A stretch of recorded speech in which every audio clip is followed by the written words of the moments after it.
Aula 39, nós vamos falar sobre a Bíblia.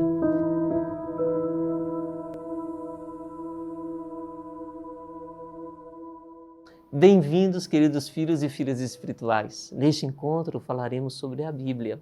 Deus se comunicou com o homem, manifestou-se a ele e se deu a conhecer. Isso é o que chamamos de revelação. Aos poucos, Deus foi se mostrando como quem tem paciência. Se mostra devagar, parte por parte.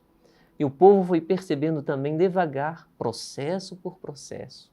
A cada oração, acontecimento, iam lendo a história à luz da fé. Cada informação ia sendo transmitida de geração em geração, até que começaram a escrever suas experiências para que elas não caíssem no esquecimento. Essa é a história da formação da Sagrada Escritura. A Bíblia, como conhecemos hoje, é o resultado de um longo processo de construção a partir dos eventos de um povo, o chamado povo de Deus. Toda a Escritura narra os eventos deste povo com uma perspectiva universal. No fundo, é a história de todos os homens. A Bíblia não foi um livrinho que caiu do céu, como uma carta enviada por Deus ao homem. Durante séculos foram pergaminhos enormes, guardados com muito cuidado, copiados letra por letra à mão, pois não havia computadores, muito menos impressora. Assim, a Sagrada Escritura é a transcrição de uma tradição. Antes da palavra escrita, já havia a palavra dita. A constituição dogmática Dei Verbum afirma: a Sagrada Tradição, portanto, e a Sagrada Escritura estão intimamente unidas. Com efeito, derivando ambas da mesma fonte divina, fazem como que uma coisa só e tendem ao mesmo fim.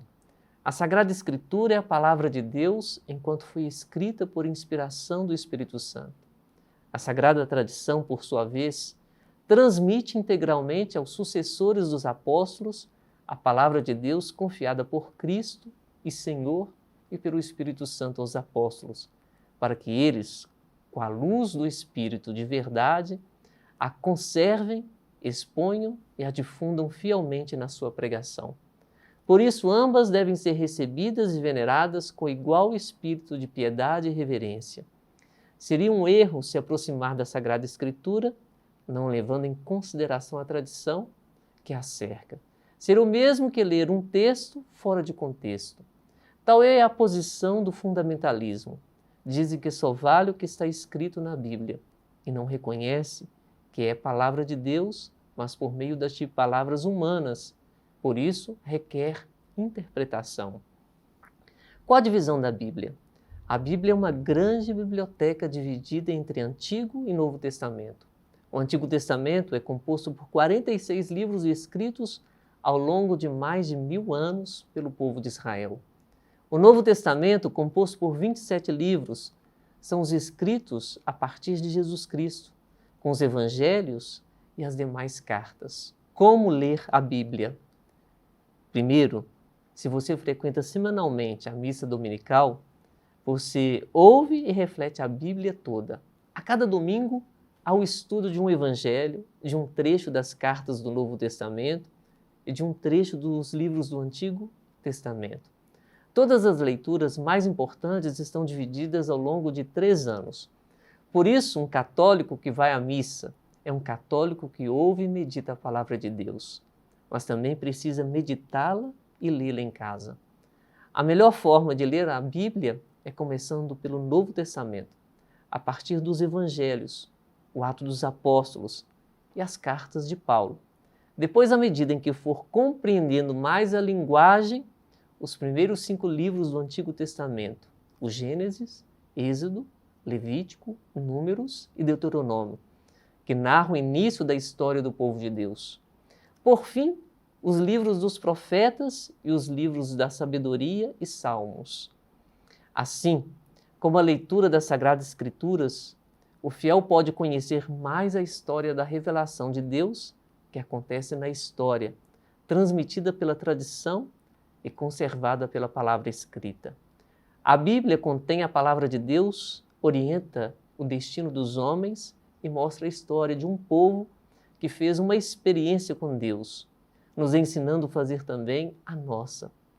Para finalizar essa catequese, quero fazer uma menção a um texto bíblico que indica bem o itinerário de Cristo e também se torna um modelo para todos os que desejam segui-lo.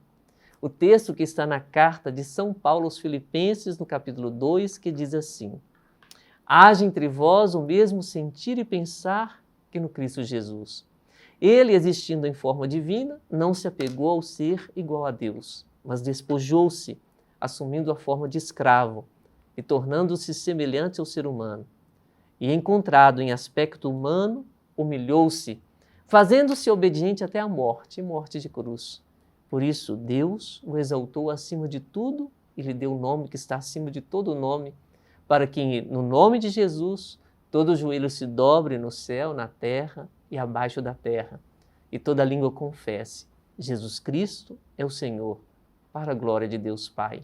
Espero que o estudo dessas 39 aulas ajude você a começar a ler o Catecismo da Igreja Católica. Nós teríamos tantas formas de apresentar o Catecismo. Acredito que essa foi a mais fácil para você começar o seu caminho espiritual conhecendo aquilo que a Igreja pensa sobre a vida de um fiel cristão. Deus te abençoe, que Ele abra o seu coração pelo Espírito Santo a tomar cada vez mais conhecimento da sua vontade. Que assim seja. Amém.